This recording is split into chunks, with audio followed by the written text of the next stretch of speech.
Welcome to the Growing Your Dental Business podcast, where we chat with members of the eAssist Consultant Network, and I hope you're having a great day today. My name is Jacqueline Hurley, and I am the Director of Dental Zing, which is the educational platform for both eAssist Dental Solutions and Dr. Charles Blair's Practice Booster. Our goal with this podcast is to offer tips and tricks to help dentists grow their business. So one of my favorite things about this podcast is inviting guests to join me. And we just have a discussion about things that can help the dental industry and things that can really help individual providers themselves. So today I would like to introduce you to Austin Moffat. He is partner and CFO advisor for a company called DSO CFO. So Austin, welcome. Thank you. Yeah, excited to be here. Good. So we chatted for just a few minutes before we started recording, and you have kind of a unique story about how you got into dentistry and how you became part of DSO CFO. Would you like to share a little bit? Yeah, absolutely. It's kind of a rolling story, if you will. It dates back actually quite a few years. My grandfather, he was an orthodontist in Los Angeles. And he had owned several practices and he did very well with it. Anyways, he had a pretty good family, right? Ended up spending all of his money, went bankrupt, unfortunately, lost his practices, continued practicing, right? But not as an owner of a multi-practice orthodontic practices. And then did it again. He like after his bankruptcy period or that time left was spent, he bought more practices, right? And then he went bankrupt again, ultimately. Yeah. So, but then, he, that was over a course of many, many years, Sure. Which led to my dad being a financial advisor, my brother being a financial advisor. I'm surrounded by financial advisors ultimately. And then funny enough, I was going to school. I was interning at LPL Financial to be a financial advisor because I just thought, well, I guess it's in my blood. I guess I know what I'm doing. And I remember one day we were watching MSNBC Money talking about the stocks and everything. And I just said, this is so weird, so foreign, right? And mind you, I'm like second year in school. And then I started taking accounting classes. And then I started loving accounting and then managerial accounting and tax accounting and all. And so I was loving it. And so I pivoted from personal finance to corporate finance. Ultimately, I got kind of thrown into the medical industry. My brother-in-law worked for a custom wheelchair company out of Southern California. And then my brother, financial advisor, his name's Jonathan. He leads Aligned Advisors. He is the financial advisor and wealth advisor for dentists. And so he had clients that needed their books done. And so he was just throwing them over to me. So I eventually had been doing just basic level bookkeeping probably for the last 8-9 years, just for dentists kind of across the country. Not a huge thing. And then my brother at the same time, he started an 8-practice DSO in Southern California. And then he needed financing ultimately for growth. And so he went to banks and banks were saying, no, we're, we don't understand the whole DSO model. Like, what is this, right? This was years ago, right? And so he finally was like, look, I need to have an accountant that speaks both dental and both banking verbiage so the banks can understand what's going on. And by default, that's kind of how DSO CFO started years ago. It's because we just needed to help these DSOs get funding so that the banks can understand what's going on. Anyways, long story short, he got funding eventually through the help of like a dental specific accountant, and just said, look, if I have a need, then there's a need across the country. So eventually I got involved, started running, because he's not an accountant, but he just had a personal need ultimately. And so I started running DSO CFO. We started primarily with bookkeeping services. And then just as the industry has matured over the last few years, more services like fractional CFO services, have really come right when groups that aren't ready to pay for a six-figure executive, we come in and provide similar value at a fraction of the cost. And then, of course, we also do CPA taxes for both personal and corporate. So that's kind of how we've evolved over the years, but we've just kind of always been around dentistry just organically since childhood, just about.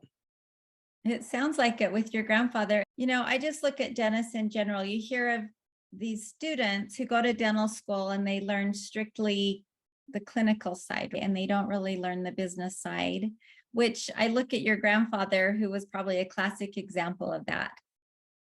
Just Yeah. because he went bankrupt didn't mean he was a bad orthodontist. No, he was didn't actually very understand- good. Yeah, he's very good practitioner.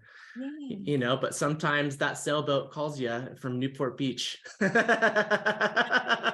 it. You're just not really good at organizing all the Yeah, the exactly. financial side. So Yeah. I feel like that's where you guys really come into play. And so you don't really only focus on DSOs, you help individual practices as well, correct? Correct. Right. So what are the most common financial mistakes that you see dentists make? And then how can they avoid those mistakes? Yeah, it's a good question. And it really varies, but I think, it really does vary.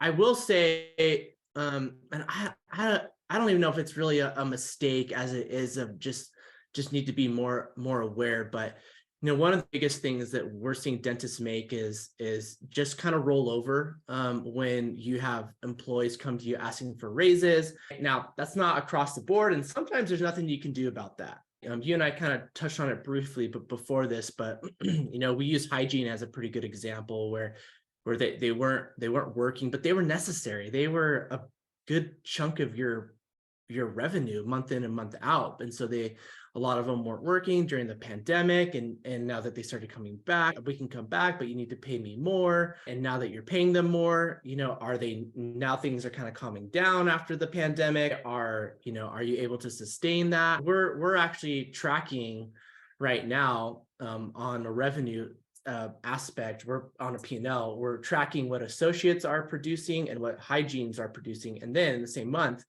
what was your associate getting paid and what was your hygienist getting paid? And then we simply just take the salaries and wages and divide it against what they produce. And we can get an idea, what percent of their own production are you paying your associates and your hygienists? And typically, roughly, and it varies, but you're typically paying associates 30% and hygiene 18 to 20%. Again, that varies per practice, and per group. But you're starting to see in some cases where hygienists are getting paid 49% of what they produce, or 39%, or more than that. So that's just, and what do you do, right? You need your hygienists to be able to help fill in that that revenue that you need. So I wouldn't call it a mistake, but I would just call it more of like an awareness. Just be aware that this is what's happening, and you might need to have a discussion.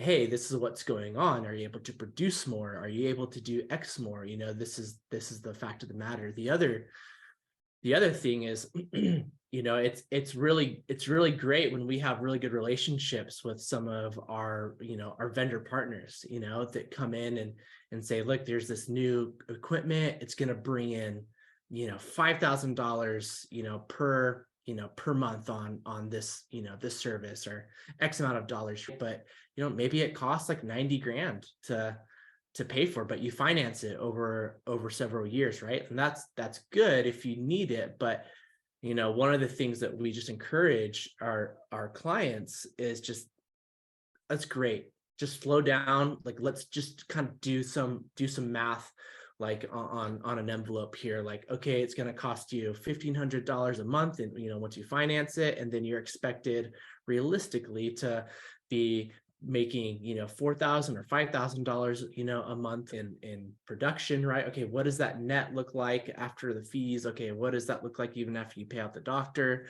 right? Okay, great. So you're gonna take home $2,800 versus the $1,500 monthly expense. Is that worth it to you? So like it's so open, but those are conversations that we have in terms of what these doctors can be on the lookout is like, just, does it make sense on paper? Because if it makes sense on paper, then the organic and natural next step is just to move forward. So yeah, I would say those are the things to look out for. That's great. I think so many times, even just in life in general, we all make emotional decisions, like it's the shiny object and it's something that we really want. And when you look at it on paper, and that's one thing that you guys do very well, is help them just kind of do a deep dive into the financial situation and really if it all is the right thing to do. Right. And sometimes it's tough when you have, associate doctors poking you like, hey, we need this, we need this, we need this. And that's hard because that eats away. But that's where working it out on paper, or just, at least just seeing, does it make sense on paper, right? What is a realistic, bottom line, from this transaction look like? Because then if it doesn't make sense, then you can go back to the doctor and say, look, here's the fact of the matter, here's what's going on. And I'd have to imagine you have those doctors that will probably argue against numbers, assuming that, the data is correct. But if it makes sense, then it's like, oh, this is a no-brainer. Let's go forward with it. This is going to be great. That's great. No, I think that's great. It's nice that you have that open discussion with them. You try to keep that relationship balanced in that, just so that, you just want to show them all of the facts, and ultimately it's their decision, and Correct. that you guys will just kind of consult with them and help them decide what are the best things for their practice. And they, maybe down the road they can get the shiny object, but maybe right now it's not the best thing to do. Yeah, and sometimes it does make sense. There are other factors. I mean, I know that we have a client in Southern California that they'll go and get used equipment, and that might not be the favorite thing to do, but it's a lot cheaper and they could still get the same outcome ultimately. Sure. Right. So there's always ways to look at things. That's perfect. No, I'm a big fan of KSL, which is a secondhand market here in Utah, right? We're always looking on KSL for something first before we go buy it brand new. Yeah. Because sometimes people only use something like one time and then Right. it's brand new anyway, but a fraction of the cost. So I totally get that. Right. So what are some key performance indicators that a dentist should look for, like they should be tracking on a regular basis in their practice? Yeah. And this really does vary per practice, but the typical ones that we like to track with our clients, just a handful out the gate, right, is your clinical expenses. So dental supplies, lab fees, right? So again, these numbers can vary per practice, per group, right? And if you're a DSO, then, you can typically take advantage of some discounts. Typically, we see dental supplies being about 6% of revenue, lab fees 5%, and then you have payroll. Typically, payroll is obviously a huge KPI because that's about 50%, around there. 50% of your revenue is going towards payroll. Right. And that is it. It's about 50%. Now there is, in some states like California, New York, right, for example, Florida, those kind of on like the coastal cities, a little bit more expensive, where maybe it's like 50, 55, maybe 56, kind of in that range. So payroll, of course, marketing expenses is one that we like to track a lot because, so marketing percent 3%, but if you're spending $3,000 a month on marketing expenses, what is we call it ROAS. So you have a return on ROI, return on investment, but then ROAS is return on ad spend, right? It's like, what is your ROAS, right? So typically you should be getting a multiple, right, of what you spend. Are you able to track that, right? Because that's important, because sometimes you can just spend on marketing stuff just to spend on it, but do you actually know what that's going towards? Are you able to track that? That's really, really important. And then of course you have, facility expenses like rent. Now rent is a fixed expense, but typically we like to see that around 6%. So that's really more of a production goal, really more than anything else, but we typically like to see it around there. And then also just depends if you have a management fee, that varies all across the board, right? But those are just more KPIs that we like to track on a monthly basis. That's awesome. I feel like there is such a need for you guys in the dental industry. I remember talking to a dentist last year and she just said, I'm trying to pay all of my bills, but I'm hardly bringing any money home. she's like, I'm eating rice and beans just to No. pay all my expenses. So I think of this poor dentist who, I was just thinking, how can we help her? I would have referred her to you because I feel like you could have really done a deep dive into her books and really help Yeah. figure out where her funds were going, what was happening in her situation. And my heart was heartbroken for her. And, but at the same time, and then I look at when you said marketing expenses, my daughter works for a pediatric dentist and she has a degree in graphic design and she's an office manager, but her dentist does not do any marketing. It's like all word of mouth, and he brings 30 to 40 new patients in a month. And he Yeah. is, there's just that organic marketing that can happen if you're a good dentist. He's very Agreed. fast, he's quick. Kids, moms love him because he's so fast and they're in and out so quickly. And you have to do that if you're a pediatric dentist. And so there's just so many things that you can learn and do as a dentist. And I'm sure you guys can really consult on all of those angles.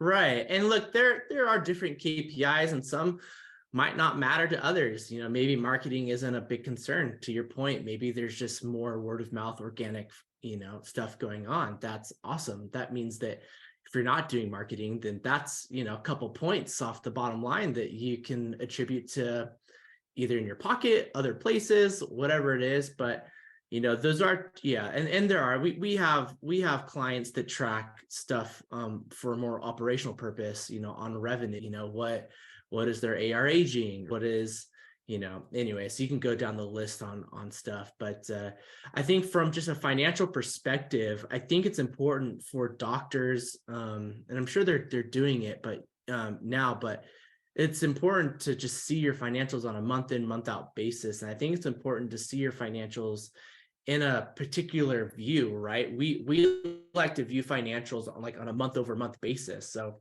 and it's April, we're reviewing March financials with our clients, this week. And so, we look at like January, February, March from a month over month perspective, and we look at trends.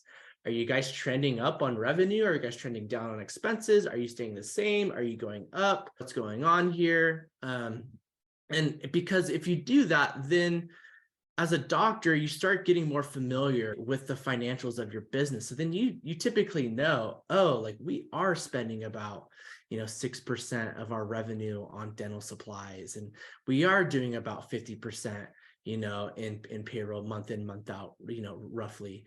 But the more that you do that, the better you can sleep at night ultimately, right? Because now you know what to expect roughly. And then when you don't have a great month for whatever reason, you can go back and identify what's off. Oh, that's because we went on a big team event, right, to Topgolf or something like that. Or, so you can identify those things a bit better, and that's, I think that's what it comes down to, is how familiar and comfortable are you with your own business and practice financials.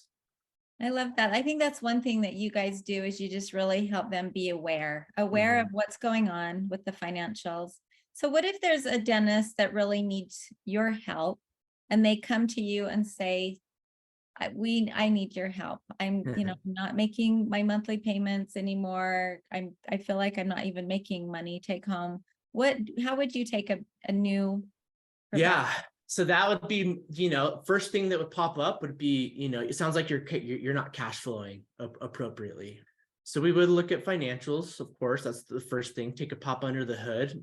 We would want to make sure that the financials are accurate, so that's another thing. But we would look at if you're not making your payments, let's take a look. Where are you at with some of these bigger items, like the KPIs, like we mentioned? Maybe there's other things. Maybe there's debt payments that are being made. The very first thing that I would look at is, what does your P&L look like? Your profit and loss statement. Are you making enough money for out the gate, right? Are you producing enough? And if you are producing enough and your P&L looks okay, then immediately I go, okay, well, what are the debt payments like? What loans do you have? Are you taking draws as an owner? And then we look at how can we consolidate debt, in the sense of if you have 7 loans out there and the interest rates are all over the place, is there a way that we can kind of wrap all these loans up with a pretty decent rate and then your cash flow will open up a little bit. I mean, that is one thing that we do. We have clients, when we first took them on, they had $42,000 for one practice, $42,000 in debt services. They said our P&Ls are great. They were great, but they weren't making the money flow in the bank, which is the concern. It's cash over profitability every day. So anyways, we ended up wrapping consolidated loan with them last year, and they ended up saving, I think it ended up being from $42,000 to about $18,000. So we saved them about 20, maybe a little less than $20,000 a month in just debt service payment. So that would be our initial thoughts, right? Is going through what's really happening, and then how can we immediately save you money, like out the gate. So if a practitioner comes to you and they would like for you to do kind of a review of their books or something, does that cost them, or how would they get in touch with you and Yeah. kind of start that process? Yeah, great question. So we do offer free financial reviews, right? Okay. Yeah. So if you're interested, or you have someone, hey, these guys might be able to help you out here or there, we do free financial reviews. Yeah, we'll do that. We'll come back and we'll say, hey, here's what we're seeing, right? We'll show those percentages. We'll kind of give you a pretty good breakdown as to what's going on. We'll probably give a small handful of suggestions of what we think that you can improve on. But yeah, it is free. That is a thing that we like to do, just to let people know, hey, this is us. This is what we do. We are around. And we realize that everyone, whether you're doing well or not, we realize that everyone kind of needs our services at some level. And so we at least let them know that, we're around and we'll do this for free out the gate. That's great. How's the best way to get a hold of you, Austin? Yeah. Oh man, there's a couple, I guess. I'm on LinkedIn. I try to, I haven't lately, but I try to post pretty frequently. Yeah. And then my email, amoffat@DSO CFO, or there's info@DSO CFO. So those are good ways to get a hold of me. I'm pretty quick for the most part to respond via email, but yeah, I'd say those are probably the best. That sounds great. Well, I feel like our conversation has been so valuable today. I feel like Yeah. dentists need help when it comes to digging into their books, making sure that they're just on task with all of their financials. And I feel like DSO CFO is a huge advocate for that, and would be a great place for them to hang out with you guys for a while and figure out what's going on in their books. Yeah.